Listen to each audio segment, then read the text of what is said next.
পরের মাসে সে আবার রিনিউ করবে। এভারডোটসের সঙ্গে তো তোমার এগ্রিমেন্ট আছে, প্রতি মাসে 2000 টাকা করে ঢুকছে। এরকম ধরো তুমি 100টা ক্লায়েন্ট দিয়েছো, 2000 টাকা করে, তার মধ্যে 50টা ক্লায়েন্ট রিনিউ করছে, ভেবে নাও কত টাকা ইনকাম। আর মনে হচ্ছে চাকরি করতে যাবে? কনভিন্স কি বলবে, স্যার আমি এই বলছেন তো, ধরে নাও আমরা এই লোকটাকে ফোন করছি, স্যার আপনি এই কোম্পানি বলছেন, আমি দেখলাম বারাসাতে আপনাকে নাম্বার 1-এ দেখাচ্ছে, কিন্তু স্যার বেশি দিন থাকবে না। তার কারণটা হচ্ছে আপনার রিভিউ ঠিকঠাক আছে, 5.4 আছে, সব 4.8 আছে, সব ঠিক আছে, কিন্তু স্যার আপনার ওয়েবসাইট নেই। এখন তো ওয়েবসাইট বানানো খুব ইজি, আপনি যদি বলেন আমি আপনার জন্য একটা ওয়েবসাইট বানিয়ে দিতে পারি। না আমার ওয়েবসাইট লাগবে না। স্যার আমার কথাটা তো একটু শুনে নিন, আপনাকে টাকা দিতে হবে না, আমার কাজ ভালো লাগলে আমি যদি আপনার কমপ্লিট করতে পারি আপনি আমাকে দেবেন, নাহলে দিতে হবে না। দরকার হলে ফার্স্ট জন যাকে করবে, স্যার আপনার যা মনে হবে আপনি দেবেন, আপনার যা মনে হবে আপনি দেবেন, 2000 5000 আপনার যা মনে হবে আপনি দেবেন, মানে তাকে একটু করে দিচ্ছ। স্যার আমি আপনার সাইটটা বানাতে চাই, আপনি নাম্বার 1-এ আছেন, যেরকম ফার্স্ট পেজে, স্যার আপনি ফার্স্ট পেজে আছেন, আমি চাই আপনি বিজনেসটা করুন।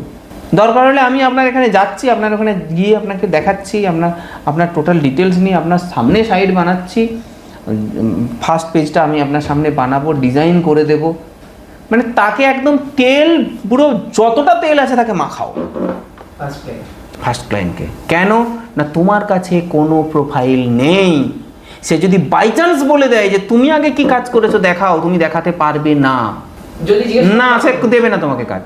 আপনি আমার ফার্স্ট ক্লায়েন্ট বললে সে কাজটাই দেবে না। স্যার আমার কাজ আমি এরকমভাবে করি, যদি বলে আপনার কি কি কাজ আছে দেখান, দেখুন স্যার, সে না হয় আমাদের কিছু সাইড নিয়ে নেবে, সেগুলো দেখিয়ে দিয়ে দেবে, স্যার আমি এগুলো বানিয়েছি, এই দেখুন আমার আমি কম্পিউটারের মধ্যে এই বানিয়েছি, কম্পিউটারে কিছু বানিয়ে নেবে। স্যার দেখুন আমি আপনাকে সাইড দেবো, সেটা আমি বানিয়েছি না কি বানিয়েছি কী করে আপনি বুঝবেন? না আমার সাইড দেখুন আমি বানিয়েছি, এই দেখুন আমার সামনে আমি কোড খুলে দেখাচ্ছি, এই দেখুন কোড আমি এই বানিয়েছি, আর একটা কথা বলবে না। আর 2 নম্বর কথা, আপনার কাছ থেকে আমি টাকাই নিচ্ছি না, আমি আপনার কাছ থেকে টাকা নিচ্ছি না, আপনি কাজ দেখুন, পছন্দ করুন, যদি ভালো লাগে আমি আপনার সামনে বানাচ্ছি, দরকার হলে 1 ঘন্টা ওখানে দাঁড়িয়ে থাকো, বসে থাকো, ওনার সামনে বসে ইন্ডেক্স পেজ বানাও, আপনার দেখুন, আপনি যদি পছন্দ হয় তারপরে আপনি আমাকে একটা ছোট্ট একটা অ্যামাউন্ট অ্যাডভান্স দেবেন। সে যখন দেখবে তুমি তার সাইটটা কমপ্লিট করে দিচ্ছ কোড লিখে লিখে, আর সে একবারও বলবে না আমি দেবো না। শুধু তো এই সাইটটা নয়, তোমরা তো সিএমএসও জানো, ক্লিক করবে হয়ে যাবে, ওটাও তো তোমরা জানো। ওয়ার্ডপ্রেস তো জানো তোমরা, তাহলে 2 রকমই দেখাবে, একটা রেট লাগলে হয়তো ধরো 2000 টাকা, একটা রেট লাগলে 4000 টাকা। ওয়ার্ডপ্রেসটা তুমি 2000 টাকা রাখলে, আর বললে কোড করে লিখে দেবো আপনাকে 4000 টাকা দিতে হবে, খুশি হয়ে গেলো, ঠিক আছে চলো 2000 টাকা দিলে তুমি সঙ্গে সঙ্গে ক্লিক করে দেখিয়ে দিলে, স্যার দেখুন এই ব্যাপার, আপনি যা বলবেন আমি আপনার মতো এডিট করে দিচ্ছি, সুন্দর করে বানিয়ে দিলে, ব্যাস। ওর সামনে গিয়ে তোমার ডোমেনের মধ্যেই বানিয়ে দিলে, বা যদি অ্যাডভান্স চায় সেটা তুমি তোমার কম্পিউটারেই বানালে, বানানোর পর পেমেন্ট করলো, স্যার বাকিটা কী হবে না হবে সে লিখে দিল, যে এখানে এই হবে, এই কালার হবে, এই ব্যাপার হবে, সব লিখে নিলে, নিয়ে চেষ্টা করলে, তারপরে আমরা তোমাকে দেখালাম, সেখানটা একটু আমি হেল্প করে দিলাম। প্রথম তো 8-10টা ক্লায়েন্ট তোমাদেরকে আমি হেল্প করবো, তাই তোমরা কাজটা দিতে পারো ঠিকঠাক করে, তারপরে তোমরা করো, বলো কোনো কোশ্চেন আছে কিনা, তারপরে স্টেপে যাচ্ছি আমি।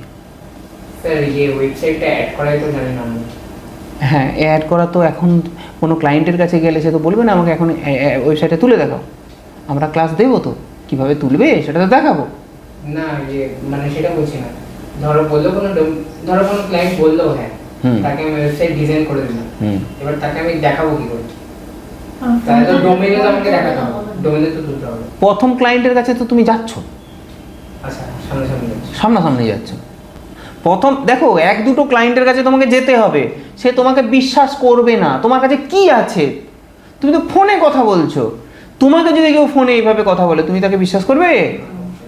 তাহলে তার কাছে যেতে হবে, তোমাকে কম্পিউটার নিয়ে যেতে হবে, কোনো বিজনেস, কোনো সিস্টেম কোনো দিন বাড়িতে বসে ঠান্ডা মেশিনে হয় না।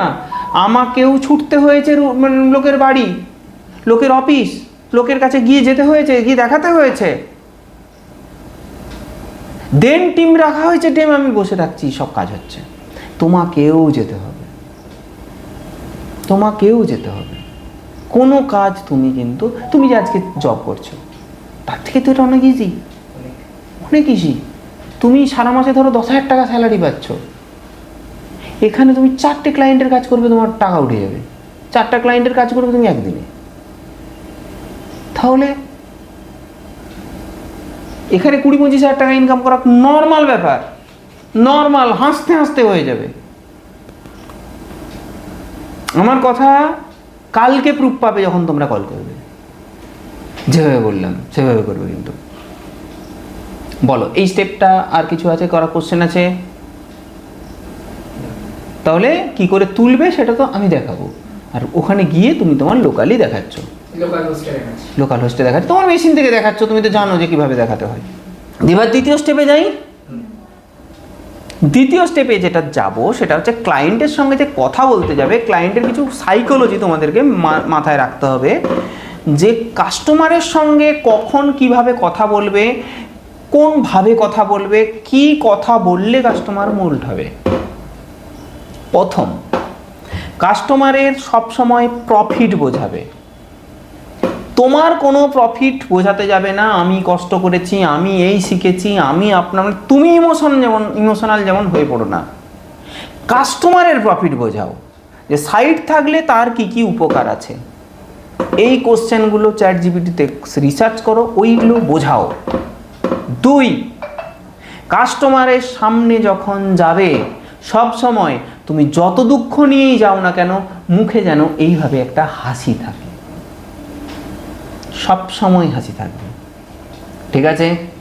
3, কাস্টমারের কাছে গিয়ে কখনো এরকম করে কথা বলো না, কাস্টমারের সঙ্গে এইভাবে কথা বলতে হবে, ফ্রিলি, ফ্র্যাঙ্কলি। এভাবে কথা, এভাবে নয়, এভাবে নয় কিন্তু, এইভাবে তোমার সঙ্গে আমি কথা বলছি।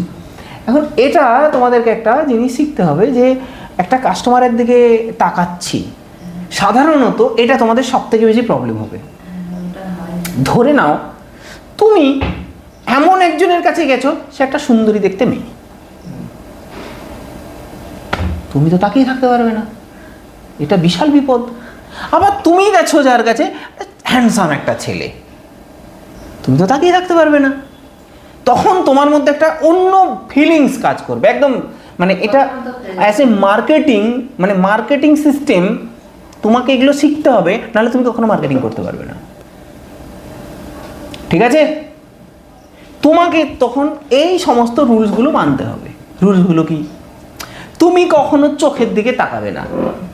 আমি কিন্তু তোমার দিকে তাকিয়ে আছি, আমি কিন্তু তোমার চোখের দিকে তাকিয়ে নেই, আমি কিন্তু তোমার দিকেই তাকিয়ে আছি। আমি 3টে কোণ তৈরি করেছি, আমি তোমাকে দেখছি, কখনো তোমার এইখানে দেখছি, কখনো তোমার এইখানে দেখছি, কখনো তোমার এখানে দেখছি। যখন দেখবো যে আমার ভেতর থেকে ওই যে মানে আমি যে জোরটা নিয়ে গেছি, যে জোশটা নিয়ে গেছি, যে জোশ নিয়ে আমি কথা বলবো তোমার সঙ্গে, সেখানে গিয়ে আমার কোনো কারণে আমার যে পার্সোনালিটির ডাউনফল হয়ে গেল, তখন আমি তোমার সঙ্গে এইভাবে তাকাবো। নাম্বার 1। 2, হাসি। হাসি জানেন তো আমি না এই করে দিয়েছি, আমি আপনার সব করে দেবো, এরকমও নয় আমি আপনার সব সাইড বানিয়ে দেবো, জানেন, একদম সুন্দর করে। হয়তো এরকম হয়, এরকম করে কিছু মানুষ, এইভাবে করে, কারণ তার নিজের প্রতি কন্ট্রোল থাকে না। তোমাকে সবসময় এইভাবেই কথা বলতে হবে, না অতিরিক্ত বেশি হাসি, না অতিরিক্ত কম হাসি, দুটোর মধ্যে কোনোটাই চলবে না। একটা স্মাইলি ফেসে তোমাকে কথা বলতে হবে, ঠিক আছে?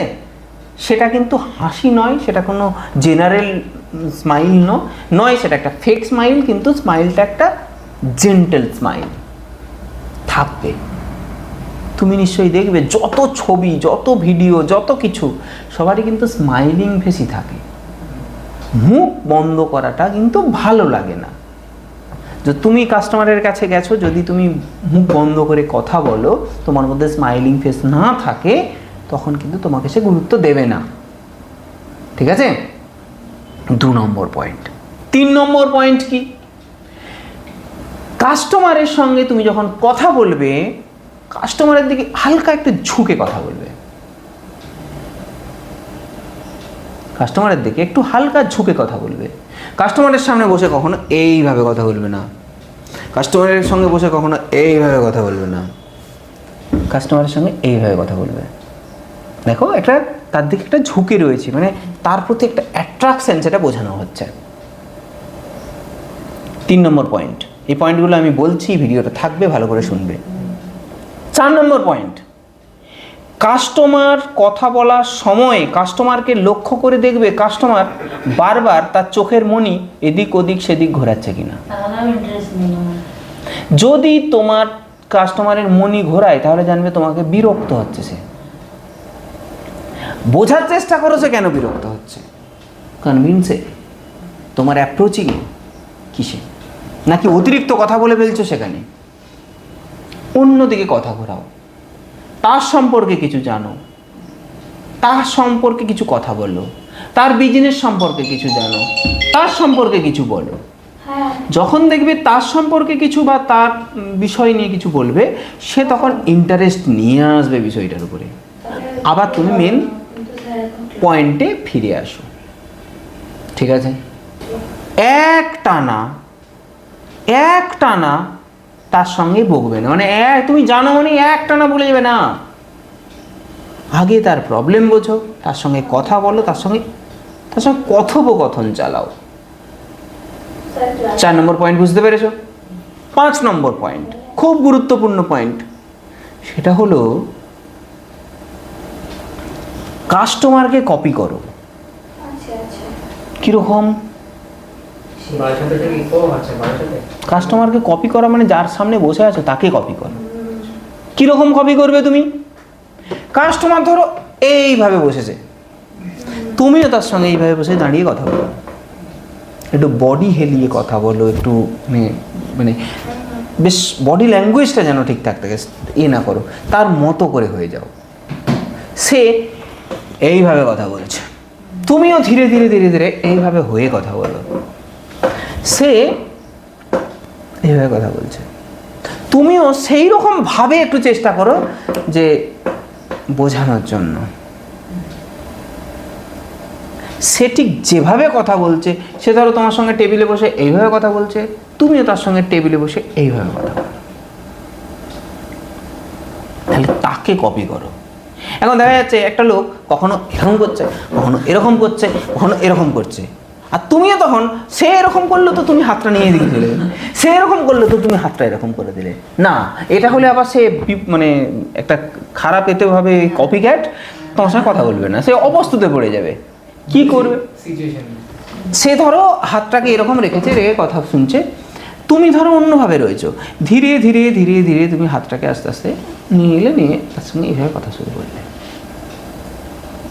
ঠিক আছে, এইভাবে তোমাকে কথা চালাতে হবে।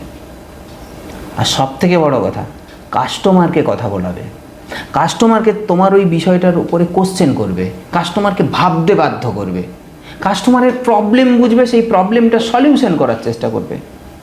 একটা কথা আছে সেলসে, সেলস তখনই হয় যখন কোনো ব্যক্তির প্রবলেম সলভ এর একমাত্র ওষুধ তোমার ওই প্রোডাক্টটাকে পায়।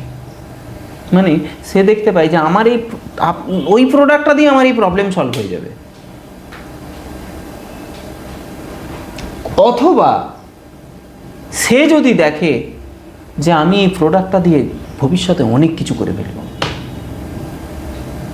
তাহলে তোমাকে খুঁজে খুঁজে তার প্রবলেমগুলোকে খুঁজে বের করতে হবে এবং তার সলিউশন বলতে হবে। বোঝা গেল? নেক্সট পয়েন্টে যাই। নেক্সট পয়েন্টে, প্রত্যেকটা কাস্টমারকে যাওয়ার আগে তাকে রিসার্চ করে যাও। তার কোম্পানি, তার কতগুলো কি রয়েছে, তার কোম্পানিতে কতগুলো পোস্ট আছে, কোথায় কোথায় অ্যাকাউন্ট আছে, কোথায় ফল্ট আছে, সমস্ত কিছু তুমি একটা তোমার তো ল্যাপটপ খুলে দেবে, একটা চার্ট করে রাখবে, চার্ট বাই চার্ট বলে যাবে যে আপনার এখানে এখানে দেখুন এইখানে প্রবলেম আছে। তোমাকে স্টাডি করতে হবে। এখন স্টাডি করা খুব সহজ। এখান থেকে ক্লিক করো, এই ডেটাগুলো এখান থেকে এইভাবে ধরো, মোর ফার্নিচার, এখানে মোরে গেলাম, এইখান থেকে এই যে আমি স্টাডি করছি, এই দেখো এই দেখো ওই লোকটা সম্পর্কে সব কিছু রয়েছে, দেখতে পাচ্ছ? এই নিয়ে গিয়ে এই নিলাম, কপি করলাম, দিয়ে চ্যাটজিপিটিকে বললাম এই কাস্টমারের কাছে আমি যাব, এই কাস্টমারের একটা কী কী প্রবলেম রয়েছে, কোথায় কোথায় কী কম আছে সব আমাকে লিখে দাও। চ্যাটজিপিটি সুন্দর করে তোমাকে বাংলায় লিখে দিল, তুমি সেটা একবার পড়ে নিলে, পড়ে নিয়ে তুমি খুলে রাখলে, ওই পয়েন্টগুলো বলতে শুরু করলে। সে তখন ভাববে বাবাও আমাকে এত স্টাডি করেছে। সে তখন তুমি যখন তোমাকে ওর প্রবলেমটা এটা বলবে, তখনও বলবে হ্যাঁ আমার এটা না হচ্ছে না, এটা আমি করিনি, এটা আমি ওইটা হয়নি, এটা হয়নি, কাজ হয়ে যাবে। আচ্ছা, এটা গেল তোমাদের একটা ইনকামের জায়গা। কি ইনকাম? তোমরা ওয়েবসাইট বানাতে পারছো, তোমরা ওদেরকে ছবি বেচছো, তোমরা ওকে ভিডিও বেচছো। এখানে প্রবলেম তো আরও রয়েছে, যেমন ধরো জিএমবি প্রবলেম রয়েছে, জিএমবি তো তুমি করো না। এইবার আসছে সেকেন্ড টার্মে বিজনেস। সেকেন্ড টার্ম কি? তোমার তো এভার ডটসের সঙ্গে ভালো সম্পর্ক। এভার ডটস তোমার ওই ক্লায়েন্ট, এভার ডটসের কাছে তো এই সমস্ত প্রোডাক্ট আছে। তোমার ক্লায়েন্ট বললো আরে হ্যাঁ আমার তো এই প্রবলেমটা রয়েছে, তাহলে ঠিক করে দাও। এভার ডটসের সঙ্গে তুমি একটা চুক্তি করে নিলে, ম্যামের সঙ্গে চুক্তি করে নেবে যে দেখো আমি তোমাকে একটা ক্লায়েন্ট দেবো, আমি কত পার্সেন্ট পাবো? ঠিক আছে, তুমি 20% পাবো। ক্লায়েন্ট দিয়ে দিলে, ক্লায়েন্টটা উঠে গেল 20%, মানে 10,000 টাকার ক্লায়েন্ট হলো 2,000 টাকা ইনকাম। কিছুই করতে হলো না, ক্লায়েন্ট দিয়ে দিলে 2,000 টাকা ইনকাম। কত দিক দিয়ে ইনকাম হচ্ছে বুঝতে পারছো? পরের মাসে সে আবার রিনিউ করবে। এভার ডটসের সঙ্গে তো তোমার এগ্রিমেন্ট আছে, প্রতি মাসে 2,000 টাকা করে ঢুকছে। এরকম ধরো তুমি 100টা ক্লায়েন্ট দিয়েছো, 2,000 টাকা করে, তার মধ্যে 50টা ক্লায়েন্ট রিনিউ করছে। ভেবে নাও কত টাকা ইনকাম।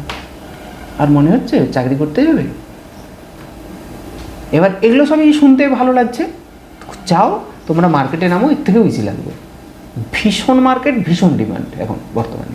নেই, মার্কেটে নেই। তুমি খুঁজে দেখো, এআই জানা ছেলে মেয়ে নেই। যত বড় কোডার হোক না কেন, তোমাদের মতো ভাইব কোড এখন তুমি পাবে না। মার্কেট পুরো খালি। এই সময় তুমি লাখ লাখ টাকা মাসে ইনকাম করে ফেলো। করে দেখো একবার, নেমে দেখো। আজ এই পর্যন্তই আমাদের ক্লাস। পরের দিনে আমরা আশা করব প্রত্যেকে অন্তত 3 থেকে 4টে করে ক্লায়েন্ট তুলে ফেলবে।